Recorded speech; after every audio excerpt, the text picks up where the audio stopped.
A good afternoon and a very warm welcome to you. Thank you very much for joining me here on K24 Newscut. We bring you up to speed on the latest news from within our borders and beyond. My name is Laviniah, Karanja, and our interpreter today is Clement Muli. So let's take a look at the top stories this hour.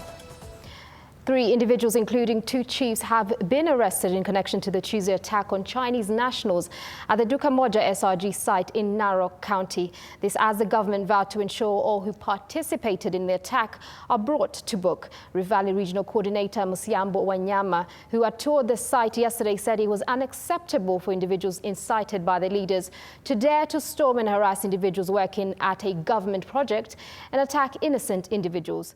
Kagoi joins us live from the Supreme Court to tell us on the proceedings of this contentious issue that has divided judges within the court. Richard, what can you tell us? Thank you very much, Lavinia. Now, focus will be on the Supreme Court at this. Thank you very much, Richard Kagoi, for that. We will keep you updated on the proceedings within the court for the hearing. Let's take a look at matters making headlines in the international scene. The death toll from Dallas shooting of police officers in what may be seen as a retaliatory attack by the black community, avenging the death of one of their own in Minnesota State, USA, has risen to 5. Sudan, Riek Machar was reappointed as vice president but has fled Juba. And now we are joined by 2 guests to expound on the recent crisis that has been termed as a violation. Part of that peace deal was that for the opposition to have troops. Do you think there was an error in advocating for that within the peace deal, because we're having clashes now in the country? No, it's not a violation, because within the compromise peace agreement.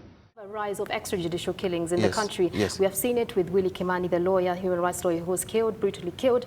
We're talking about northeastern Kenya, where we're seeing more and more cases of police brutality. And so how do we counter this in the fight against terrorism? Now, let's first of all talk about what happened. Now, remaining on that topic of President Uhuru signing into law the bill to amend banking lending interest rates, I'm joined by my guest Samuel Maina, who is the chairman of Urithi Housing Cooperative Society Limited. Let us discuss the lending rates, the newly reduced lending rates at 14.5%. Can you just have a breakdown and tell the common one into what this means for them? Just a few meters away from me is the incineration of 105 tons of ivory and 1.35 tons of rhino horns, the biggest stockpile to be burned by any country. A directive by the president, and in his speech he was so eloquent as to say we did it in 1989 and we can do it again in 2016, 27 years later. Ever wondered where the water and waste from your homes and sewer lines flow to?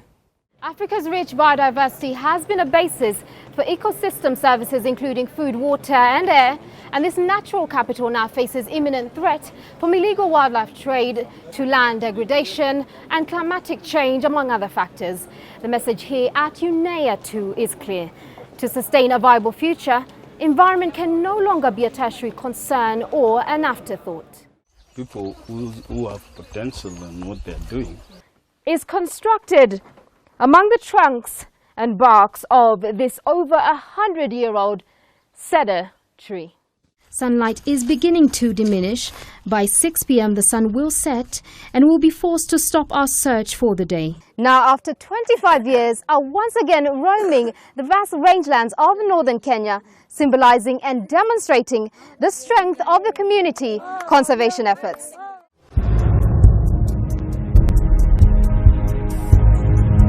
Omar Yusuf, a taxi driver in Mandera town. In a number of the cases, family members actually went to the police stations and reported that their relative has either been arrested. Behind the hustle and bustle, obviously, lies a terrifying ordeal where suspects are arrested and forcibly disappeared by authorities who fail to inform their families of their whereabouts.